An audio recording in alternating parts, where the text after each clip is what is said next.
Will you fill me in on what's been your favorite hunt? What's like the most memorable time that you've had out in the mountains? Could be chasing elk or whatever.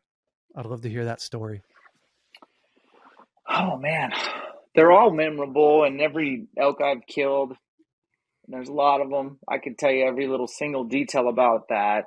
Wow. But it's because it's just all part of the deal. But I think the the harder the hunt, usually the more memorable.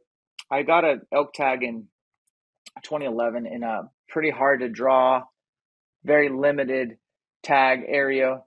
Um, it's it's managed for older age class elk, hence they just don't give that many tags. And I knew it was special, but it is 100% wilderness. And man, I mean, it's a long story. So the Cliff Notes version is scouted my butt off. That means I went in ahead of time, learned the lay of the land. It's not close to my house, so sacrificed a lot. Even took my wife. We backpacked in there. When it came time to season, one of my buddies has horses. We did like the classic Cabela's magazine cover, wall tent, horses, wilderness. And then a lightning storm came in and we had a wildfire with like 100 yards from our camp. We had to pack everything up. The elk hunting was just starting to get good. The whole half of the unit was burning. So we had to hunt the other half that I actually didn't scout at all. No And way. yeah, man. And then it just drug on. Like everything that could go wrong did go wrong. Like the horses got colic. All the horses had to leave, but we stayed once we moved camps. And so now we're hunting in horse country on foot. So everything's just hard. Water wasn't a lot of water in the unit.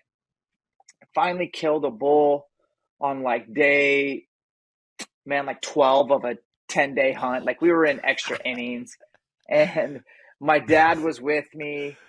We got it all the way out, and I mean it is still to this day the longest pack out, like plural, because it took multiple trips. It was a big bowl.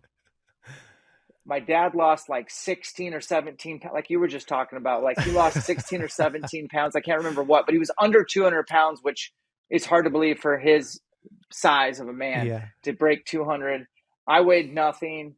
And that hunt was so hard and so rewarding. And that was in Washington State. And it Wow. was just such a cool hunt to have it all come together. And it was all about perseverance. It was all about taking it on the chin and like keep going, keep pushing. Taught me a lot about myself and made me fall even more in love with elk hunting.